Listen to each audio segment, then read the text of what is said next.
प्रिय विद्यार्थियों, आज हम साइक्लो एल्केनों की रासायनिक अभिक्रियाओं के बारे में अध्ययन करेंगे। पहली अभिक्रिया है हेलोजनों के साथ क्रिया।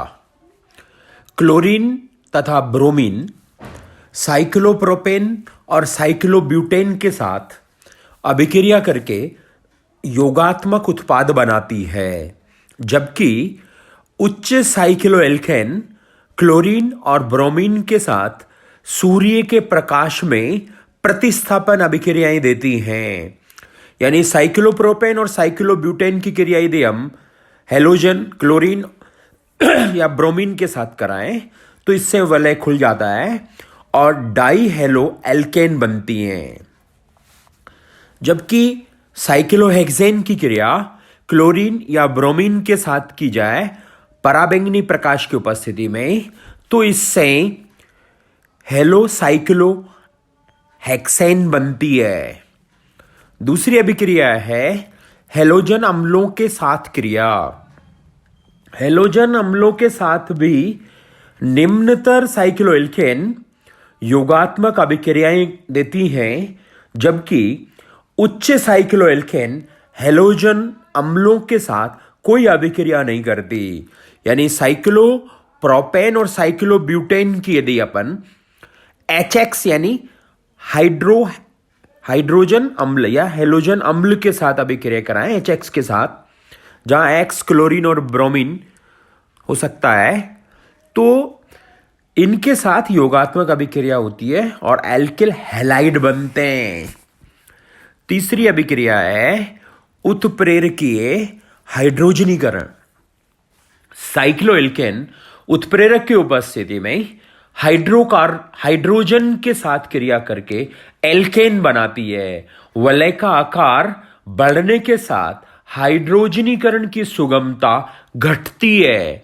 यानी साइक्लोप्रोपेन और साइक्लोब्यूटेन और साइक्लोहेक्सेन हाइड्रोजन के साथ क्रिया कराएं निकेल उत्प्रेरक की उपस्थिति में 300 डिग्री सेंटीग्रेड पर, तो इनसे क्रमशः एन प्रोपेन, एन ब्यूटेन और एन पेंटेन प्राप्त होती है। साइक्लोहेक्सेन से एन हेक्सेन और जबकि साइक्लोपेंटेन से एन पेंटेन प्राप्त होता है।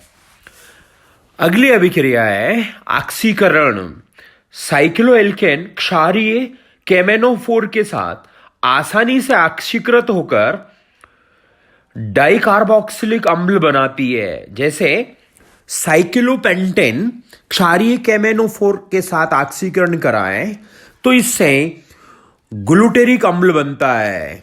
साइक्लोहेक्सेन का ऑक्सीकरण कराएं क्षारीय केमेनोफोर के साथ तो इससे एडिपिक अम्ल बनता है। अगली अभिक्रिया है पुनर्विन्यास यानी रीअरेंजमेंट। साइक्लोएल्केन HNO2 यानी नाइट्रस अम्ल के साथ क्रिया करके वलय का विस्तार या वलय का संकुचन कर लेती है।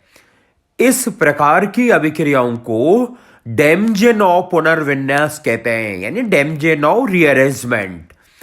जैसे ये एमिनो साइक्लोब्यूटेन की अभिक्रिया यदि हम HNO2 के साथ कराएं तो इससे वलय का संकुचन होता है, जबकि यदि NH2 समूह सीधा वलय से ना जुड़कर एक CH2 बीच में हो तो यानी मैथिल एमिनो साइक्लोब्यूटेन की अभिक्रिया नाइट्रस अम्ल के साथ कराएं तो इससे वलय का विस्तार होता है।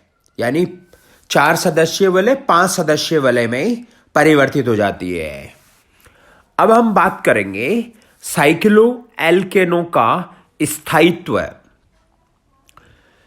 असंतृप्त हाइड्रोकार्बनों का अपेक्षिक स्थायित्व उनकी हाइड्रोजनीकरण ऊष्माओं तथा संतृप्त हाइड्रोकार्बनों का स्थायित्व उनकी दहन ऊष्माओं के मानों के आधार पर समझा जा सकता है। जिस साइक्लोएल्केन की दहन ऊष्मा प्रति CH2 समूह जितनी अधिक होगी उसका स्थायित्व उतना ही कम होगा। जैसे साइक्लोप्रोपेन, साइक्लोब्यूटेन, साइक्लोपेंटेन, साइक्लोहेक्सेन, इनकी प्रति CS2 दहन ऊष्मा क्रमशः 166.5, 163.8, 158.6, 57.4 किलो कैलोरी प्रति मोल है।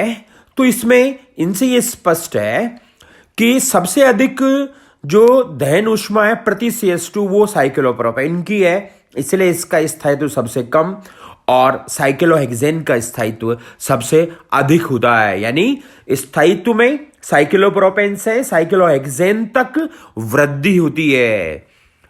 अब हम बात करेंगे बेयर के विकृतिवाद के सिद्धांत की, यानी बेयर स्ट्रेंथ थ्योरी। बेयर नामक वैज्ञानिक ने साइक्लो एल्केनों के आपेक्षिक अध्ययन के द्वारा ही बताया कि 5 सदस्यीय वलय में आंतरिक कोण 108 डिग्री, सामान्य चतुष्फलकीय कोण 109 डिग्री 28 मिनट से बहुत कम विचलित होने के कारण साइक्लोपेंटेन बहुत स्थायी होती है। बेयर ने यह भी बताया कि जब 2 कार्बन परमाणु द्विबंध से जुड़े हों तो उनके सामान्य बंध कोण परिवर्तित हो जाते हैं, जिससे यौगिक में विकृति उत्पन्न हो जाती है। साइक्लोएल्केन वलयों में भी बंध कोण के मान 109 डिग्री 28 मिनट से भिन्न होने के कारण अणु विकृति युक्त होते हैं, जिनसे उनके स्थायित्व पर प्रभाव पड़ता है। इन तथ्यों के आधार पर बेयर ने विकृतिवाद का सिद्धांत प्रतिपादित किया, जिसके मुख्य पॉइंट्स, जिसकी मुख्य धारणाएं, पहली है एलिसाइक्लिक यौगिकों में वलय समतलीय होती है, अर्थात वलय में कार्बन परमाणु एक ही तल में स्थित होते हैं। वह एलिसाइक्लिक वलय यौगिक में आंतरिक बंध कोण थीटा का मान निम्न होता है, यानी थीटा बराबर 180 n-2/n, जहां पर n वलय में कार्बन परमाणुओं की संख्या है। जैसे साइक्लोपेंटेन में कार्बन परमाणु यानी n बराबर 5, अतः थीटा यानी आंतरिक जो कोण है, आंतरिक बंध कोण, उसका मान होगा 180, 5-2/5 बराबर 108 डिग्री। साइक्लोएल्केनों में समतलता प्राप्त करने के लिए बंध कोण थीटा का मान सामान्य चतुष्फलकीय कोण से विचलित हो जाता है, जिससे कोणीय विकृति उत्पन्न हो जाती है, और कोणीय विकृति डेल्टा बराबर 1/2, 109 degree 28 minute minus theta. Cycloalkane वलय का स्थायित्व अणु में उत्पन्न कोणीय विकृति के व्युत्क्रमानुपाती होता है, यानी जितनी कम कोणीय विकृति स्थायित्व उतना ही अधिक। थीटा का मान विभिन्न साइक्लोएल्केनों के लिए, यानी साइक्लोप्रोपेन, साइक्लोब्यूटेन, साइक्लोपेंटेन, साइक्लोहेक्सेन के लिए थीटा का मान क्रमशः 60 डिग्री, 90 डिग्री, 108 डिग्री, 120 डिग्री है। तो इन थीटा के मान से कोणीय विकृति डेल्टा का मान साइक्लोप्रोपेन के लिए 24 डिग्री 44 मिनट, साइक्लोब्यूटेन के लिए 9 डिग्री 44 मिनट, साइक्लोपेंटेन के लिए 0 डिग्री 44 मिनट और साइक्लोहेक्सेन के लिए -5 डिग्री 16 मिनट। कोणीय विकृति का मान जैसे जैसे घटता है स्थायित्व बढ़ता है, अर्थात कोणीय विकृति साइक्लोपेंटेन व साइक्लोहेक्सेन में सबसे कम होती है, अतः ये दोनों साइक्लोएल्केन बहुत अधिक स्थायी होती हैं। कोणीय विकृति के ऋणात्मक मान का अर्थ कार्बन कार्बन सिग्मा बंध बाहर की ओर मुड़ा हुआ होना है। अब हम बात करेंगे विकृतिवाद सिद्धांत की लिमिटेशंस, यानी उसकी सीमाएं। पहली है कोणीय विकृति के मानों के अनुसार साइक्लोहेक्सेन की तुलना में साइक्लोपेंटेन अधिक स्थायी होनी चाहिए, जबकि दहन ऊष्माओं के आधार पर साइक्लोहेक्सेन साइक्लोपेंटेन से अधिक स्थायी होनी चाहिए। दूसरा, मध्यम व दीर्घ वलय युक्त यौगिकों के स्थायित्व को बैर विकृतिवाद सिद्धांत से नहीं समझाया जा सकता। तीसरी कमी या तीसरी सीमा है, दीर्घ वलय यौगिकों में समतलीय होना जरूरी नहीं है, लेकिन बैर ने बताया कि विकृतिवाद से सभी वलय समतलीय होने का प्रयास करती हैं।